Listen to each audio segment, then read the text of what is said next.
علیکم ورحمۃ اللہ وبرکاتہ۔ جو آج کا موضوع گفتگو ہے وہ ان 5 علوم کے تعلق سے ہے جو انسانی تربیت اور ارتقاء کے لیے سب سے زیادہ اہم ہے، اور جو ٹیکسٹ میں نے سلیکٹ کیا ہے جس کی بنیاد پہ میں آج بات کرنے جا رہا ہوں وہ مجدد اکبر حضرت شاہ ولی اللہ محدث دہلوی رحمۃ اللہ علیہ کی معارکۃ الآراء کتاب حجت اللہ البالغہ میں آپ نے ایک باب باندھا ہے، ایک سب چیپٹر رکھا ہے جس کا نام ہے انسان کی تربیت کے لیے 5 علوم ضروری ہیں۔ تو انشاءاللہ ان 5 علوم پہ ہم مختصر سا ان کا جائزہ لیں گے جس پہ شاہ صاحب نے لکھا ہے، اور پھر اس کا ریلیونس انسانی تربیت میں کیا ہے، انسان کی تربیت اور انسان کی شخصیت اور کردار کا جو ارتقاء ہوتا ہے اس میں ان 5 کی جو اہمیت ہے اس کو اسلامی نقطہ نظر سے سمجھنے کی کوشش کریں گے انشاءاللہ تعالی۔ تو ان 5 علوم میں سب سے اول ترین مقام جس علم کا ہے، سب سے اونچا جس علم کا مقام ہے، وہ علم توحید و صفات کا علم۔ علم توحید و صفات کے تعلق سے 2 باتیں سمجھ لیجئے کہ اللہ تعالیٰ کی توحید کے تعلق سے ایک تو اللہ تعالیٰ کی ذات کا علم ہے اور ایک اللہ کا علم۔ جہاں تک اللہ کی ذات کا تعلق ہے وہ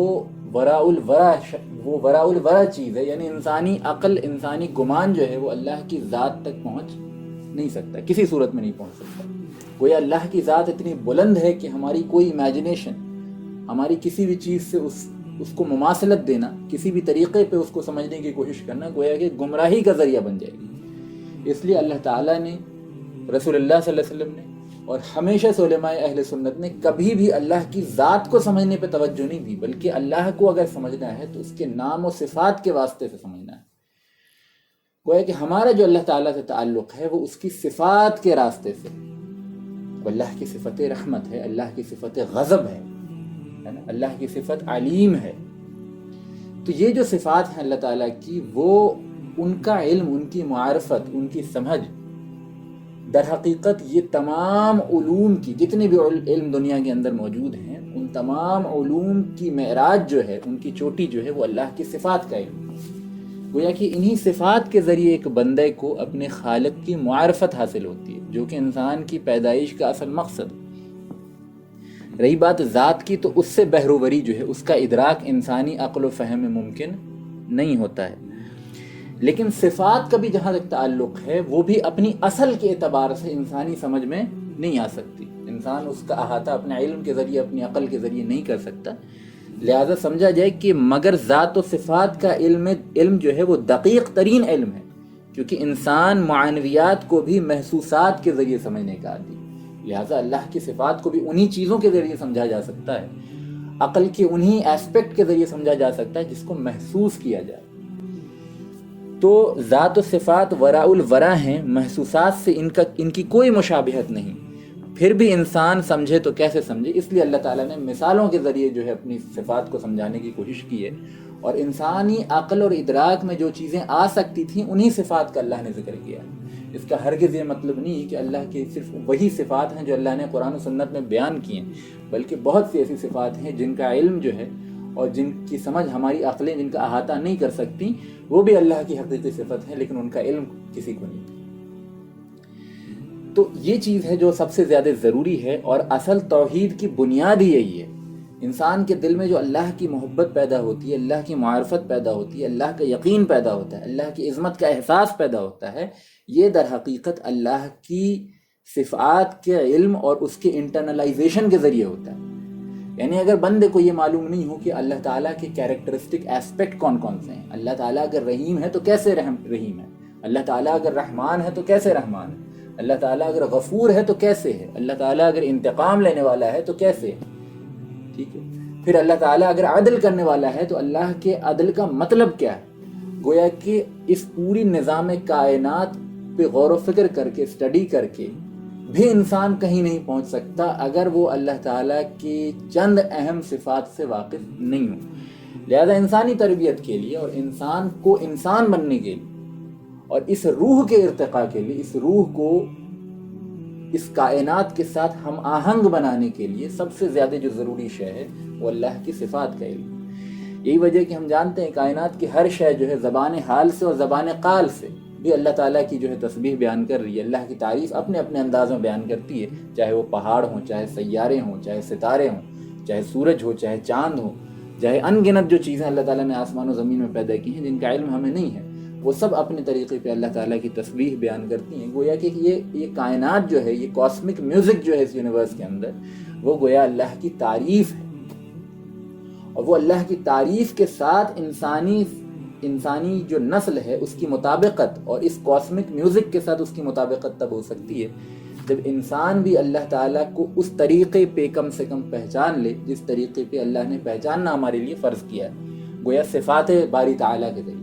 تو یہ سب سے اول اور سب سے اہم ترین علم ہے جو انسان کے لیے ضروری ہے۔ لیکن یہ بات یہاں پہ ایک دقیق پہلو ہے اور بڑا باریک ایک پہلو ہے جس کو مد نظر رکھنا ضروری ہے کہ اللہ کی جتنی بھی صفات ہیں وہ اپنے اعتبار سے جو اللہ نے بیان کر دی ہیں وہ حق ضرور ہیں، لیکن اس کی انسان سے کوئی مماثلت نہیں ہے۔ یعنی اگر اللہ تعالیٰ دیکھتا ہے تو وہ اس کا دیکھنا بالکل ثابت ہے قرآن و سنت سے، لیکن اس کا دیکھنا ہمارے دیکھنے کی طرح نہیں۔ اگر اللہ تعالیٰ کسی چیز کا علم رکھتا ہے تو یقیناً علم رکھتا ہے، وہ قرآن و سنت سے ثابت ہے، لیکن اس کا علم رکھنا ہمارے علم رکھنے کی طرح نہیں ہے۔ لیس کمثلہ شیء، اللہ سے کسی چیز کی مماثلت نہیں دی جا سکتی۔ اللہ کی صفات کو کسی انسانی صفت کے ساتھ جو ہے مطابقت کر کے نہیں دیکھا جا سکتا، نہیں سمجھا جا سکتا۔ جیسے قرآن سے اور جو ہے وہ صحیح احادیث سے ثابت ہے کہ اللہ تعالیٰ کے ہاتھ ہیں، لیکن وہ ہاتھ ہیں لیکن مخلوق کی طرح نہیں ہے۔ اس کے کیا معنی ہیں، کیا مطالب ہیں وہ ہم نہیں سمجھ سکتے، وہ ہیں بس اس کا ہم کو اقرار کرنا ہے، لیکن وہ اصل میں اس کی حیثیت کیا ہے، اس کی حقیقت کیا ہے، اس کو انسان نہیں سمجھ سکتا۔ لہذا شاہ صاحب نے بات واضح طور پہ لکھی ہے کہ اس طرح دیگر صفات میں بھی عدم مماثلت واضح فرما دی، یعنی اللہ تعالیٰ نے یہ بات واضح کر دی کہ انسان سے اس کی صفت کی کوئی مماثلت نہیں ہے، کوئی سملیرٹی نہیں ہے، تاکہ انسان اللہ تعالیٰ کی صفات کو اپنی صفات جیسا ہرگز نہ سمجھے۔ شرک کے دلدل یہیں سے شروع ہوتی۔ یہ بہت دقیق بات ہے، بڑی گہری بات ہے کہ اصل میں جو شرک پیدا ہوا ہے وہ اس وجہ سے پیدا ہوا ہے کہ اللہ کی صفات کا علم نہیں، یعنی اللہ تعالیٰ کے جو نام ہے، اللہ کے جو کیریکٹر، اللہ جیسے تمام چیزوں کے اوپر قادر ہے، تو اگر اس معنی کو، اس مفہوم کو اچھے سے نہیں سمجھا جائے تو پھر دوسری چیزوں کو، دوسری ہستیوں کو بھی اللہ کا شریک بنا دیا جاتا ہے، دوسری ہستیوں کو بھی قوت و اقتدار کا مالک سمجھا جاتا ہے۔ اگر اللہ احکم الحاکمین نہیں ہے، اس بات کو نہیں سمجھا جائے تو پھر یہ کہ دوسری ہستیوں کو بھی، دوسری چیزوں کو بھی، دوسرے آئیڈیاز کو بھی جو ہے اللہ کی حکومت میں اور اللہ کے احکام اور اللہ کے شریعت وضع کرنے کی جو اللہ کی صفت ہے اس کے تعلق سے ریپلیس کر دیا جاتا ہے۔ گویا کہ مشرکین کا شرک جو ہے وہ در حقیقت اللہ کی صفات کے علم اور اس سے بہروری اور اس کا صحیح معنوں میں ادراک، صحیح معنوں میں فہم کے نہ ہونے کی وجہ سے، جیسا کہ وہ لکھتے ہیں کہ مشرکین اللہ تعالیٰ کی صفات کا کما حقہ ادراک نہیں رکھتے، اس لیے وہ شرک کی گندگی میں مبتلا ہو جاتے ہیں۔ خود فرماتے ہیں کہ قدیر لا کقدرتنا، متکلم لا ککلامنا، یعنی کہ اللہ تعالیٰ کلام کرتے ہیں لیکن ان کا کلام ہمارے جیسا ہرگز نہیں ہے۔ حی لا کحیاتنا، اللہ تعالیٰ زندہ ہیں لیکن ان کا زندہ رہنا ہمارے زندہ رہنے جیسا نہیں ہے۔ بصیر لا کبصرنا، اللہ تعالیٰ دیکھتے ہیں لیکن ان کا دیکھنا جو ہے ہمارے دیکھنے جیسا نہیں ہے۔ تو گویا ان ثقیل باتوں کو سمجھ لینا، ان باریک باتوں کو سمجھنا ضروری ہے اللہ تعالیٰ کی صفات کے علم کو حاصل کرنے سے پہلے۔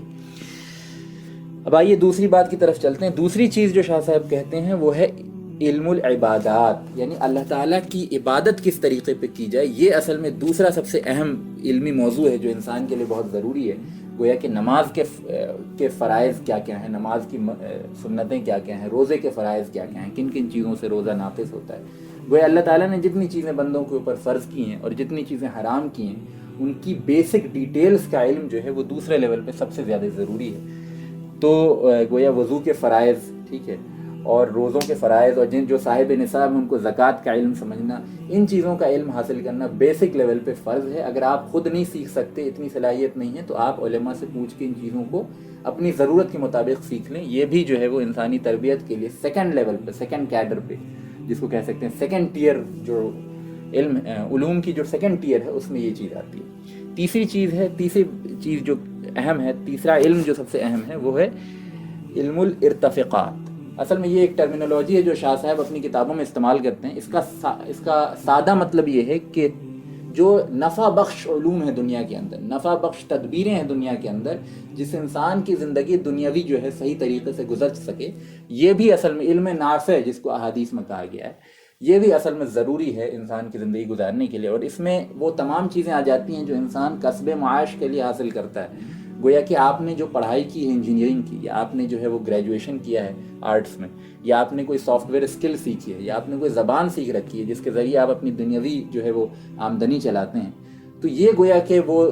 نفع بخش علوم میں سے ہے جو شاہ صاحب کہتے ہیں کہ انسان کی تربیت کے لیے ضروری ہے. عام طور پہ جو دینی حلقوں میں یہ بات سمجھنا ذرا مشکل ہوتی ہے کہ آخر جو ہے دنیاوی علم بھی جو ہے وہ انسان کی تربیت کے لیے کیسے ضروری ہو سکتا ہے. لیکن شاہ صاحب نے جو اس کے لیے دلیل دی ہے وہ یہ ہے کہ اگر انسان کسی دنیاوی اسکل کو جانتا ہے، کسی دنیاوی علم سے واقف ہے، اور اس کے ذریعے وہ کسب معاش میں لگا رہتا ہے، تو اس کا ایک بہت بڑا وقت جو ہے وہ ضائع ہونے سے بچ جاتا ہے. گویا اگر وہ ان علوم کو نہیں جانے، ان دنیاوی چیزوں کو نہیں جانے، ان دنیاوی اسکلز کو نہیں جانے گا، تو کسب معاش کے لیے، پیسہ کمانے کے لیے اس کا بہت بڑا وقت جائے گا. لیکن اگر وہ کسی تدبیر نافع کو جانتا ہے، کسی اسکل کو جانتا ہے، کوئی آپ سافٹ ویئر جانتے ہیں، کوئی آپ زبان جانتے ہیں اچھے طریقے سے، تو ان اسکلز کا استعمال کر کے آپ کم وقت میں زیادہ جو ہے وہ اپنی ضروریات کو، دنیاوی ضروریات کو پورا کر سکتے ہیں، اور پھر باقی جو آپ کے پاس وقت بچتا ہے اس کو پھر آپ اللہ کے دین کے لیے لگا سکتے ہیں. تو اگر آپ کے اندر یہ چیزیں نہیں ہوں گی، ان اسکلز سے بالکل آپ خالی ہوں گے، تو آپ کا بہت بڑا جو وقت ہے دن بھر کا وہ صرف محنت و مزدوری میں چلا جائے گا. تو جو ہمارے علماء نے اس چیز پہ بھی جو ہے توجہ دی ہے کہ انسان کوئی ایسا علم جانے دنیا کے اندر جس کے ذریعے وہ اپنے پیسے اور اپنے گزر بسر کا کام کر سکے، تاکہ اس کے ذریعے اس کا وقت بچ سکے. کیونکہ جو انسان کسی بھی قسم کے اسکل سے واقف نہیں ہوتا، اس کو دن بھر کا بہت بڑا حصہ جو ہے محنت مزدوری میں لگانا پڑتا ہے. پھر جب محنت مزدوری بہت زیادہ کرتا ہے تو بھی جو ہے اس کی آمدنی بڑی کم رہ جاتی ہے. آمدنی کم رہتی ہے تو انسان کی زندگی میں بڑی رسہ کشی ہو جاتی ہے، بڑی یعنی کہ جو ایک فطری کشاکش ہے زندگی کی وہ بڑھ جاتی ہے. پھر اس میں انسان بہت زیادہ منہمک ہو جاتا ہے، بہت زیادہ وقت ان چیزوں میں چلا جاتا ہے، محنت اس میں بہت زیادہ صرف ہوتی ہے. اس کے نتیجے میں یہ ہوتا ہے کہ پھر اس کو دین پہ وقت لگانے کے لیے جو ہے وہ ہمت اور موقع نہیں رہ جاتا. تو گویا کہ اس لارجر حکمت کے تحت، اس گریٹر گڈ کے تحت شاہ صاحب کہتے ہیں، اور توجہ دی ہے انہوں نے، اور باضابطہ انہوں نے مختلف جو کتابیں لکھی ہیں ارتفاقات کے اوپر، کہ وہ انسان ایسی چیزوں کو سیکھے جس کے ذریعے جو ہے وہ اس کی لائف تھوڑی بیٹر ہو سکے دنیاوی اعتبار سے، تاکہ اس کا وقت جو ہے وہ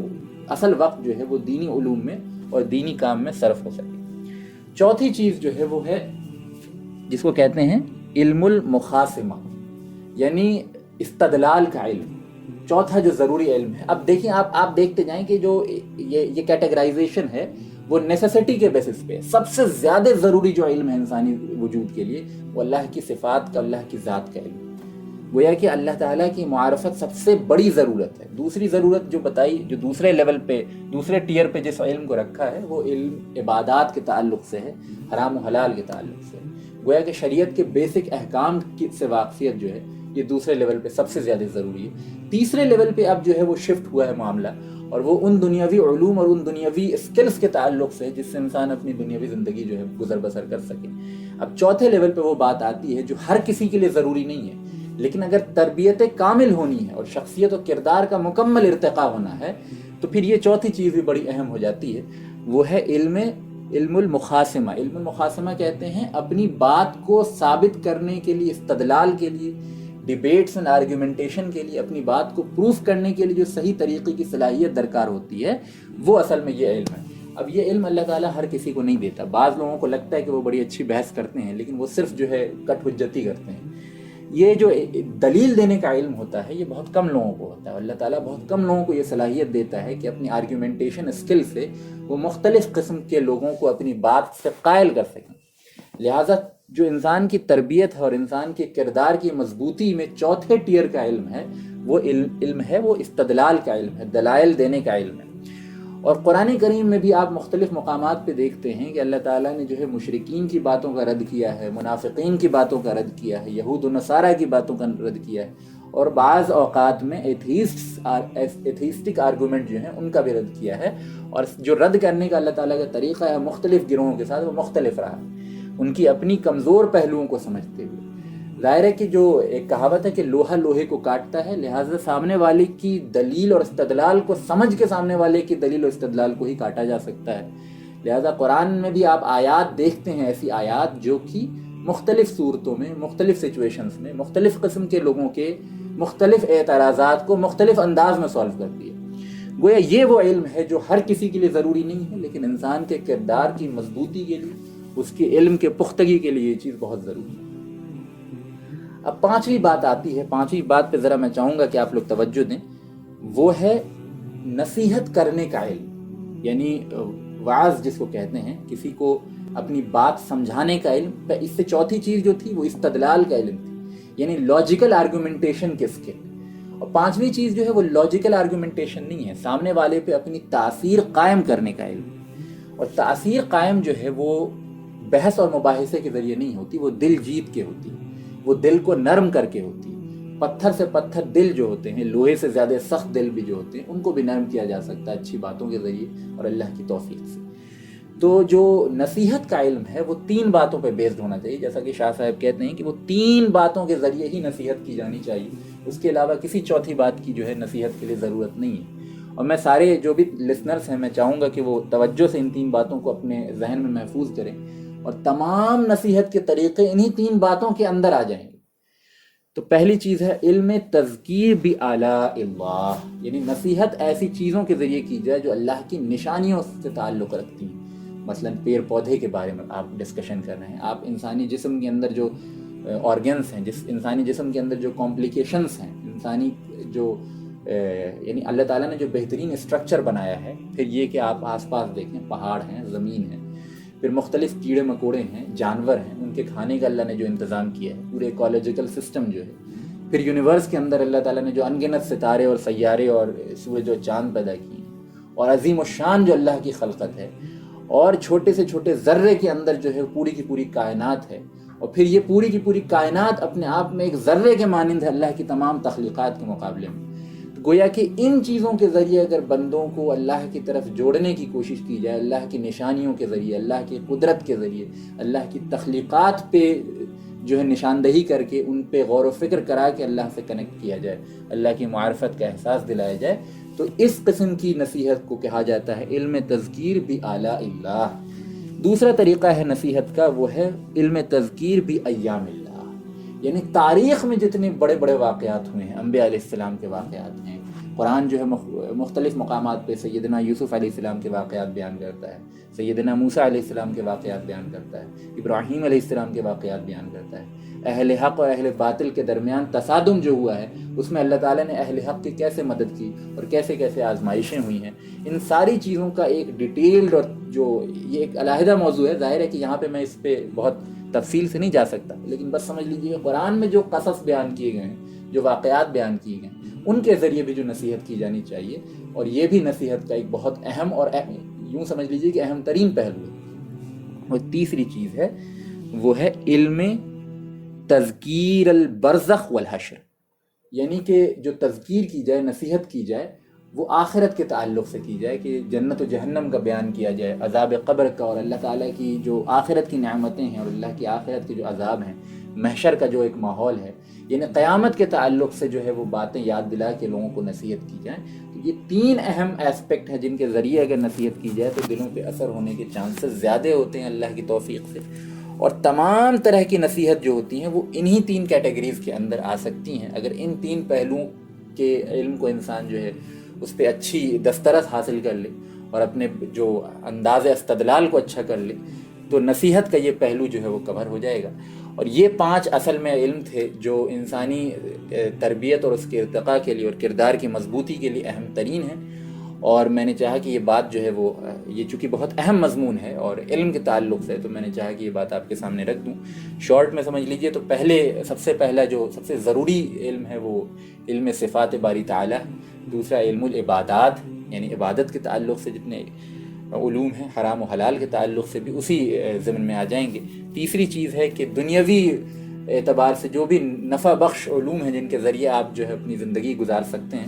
ان کا بھی حصول جو ہے وہ ضروری ہو جاتا ہے انسان کی پوری شخصیت کی تربیت کے لیے۔ چوتھی چیز ہے استدلال کا علم، ہے نا، آرگیومنٹیشن اور لاجیکل ریزننگ اور اپنی بات کو صحیح طریقے سے پریزنٹ کرنے کا، اور سامنے والے کی ذہنی صلاحیت کے مطابق اپنی بات اس طرح رکھی جائے کہ وہ سامنے والا دلیل حق سے قائل ہو جائے. اور پانچویں چیز ہے نصیحت کا علم، اور نصیحت کا علم جو ہے وہ 3 چیزوں پر مبنی ہے. علم تذکیر بآلاء اللہ، یعنی اللہ کی جو نشانیاں کائنات کے اندر ہیں ان کے تعلق سے نصیحت کی جائے. پھر یہ کہ علم تذکیر بایام اللہ، اللہ کے جو ایام ہیں، یعنی جو انبیاء علیہ السلام کے واقعات ہیں، اولیاء اللہ کے واقعات ہیں، خود انسانی زندگی کے بعض واقعات ہیں، ان کے ذریعے نصیحت کی جائے. اور تیسری چیز جو ہے وہ نصیحت کے تعلق سے وہ عذاب قبر اور حشر اور جنت و جہنم کا بیان ہے، جن کے ذریعے سے نصیحت کی جائے. تو انشاءاللہ نصیحت جو ہے وہ اللہ کے حکم سے مؤثر ثابت ہو سکتی ہے. میں یہیں پہ اپنی بات کو ختم کرتا ہوں. وآخر الدعوانا وان الحمد للہ رب العالمین.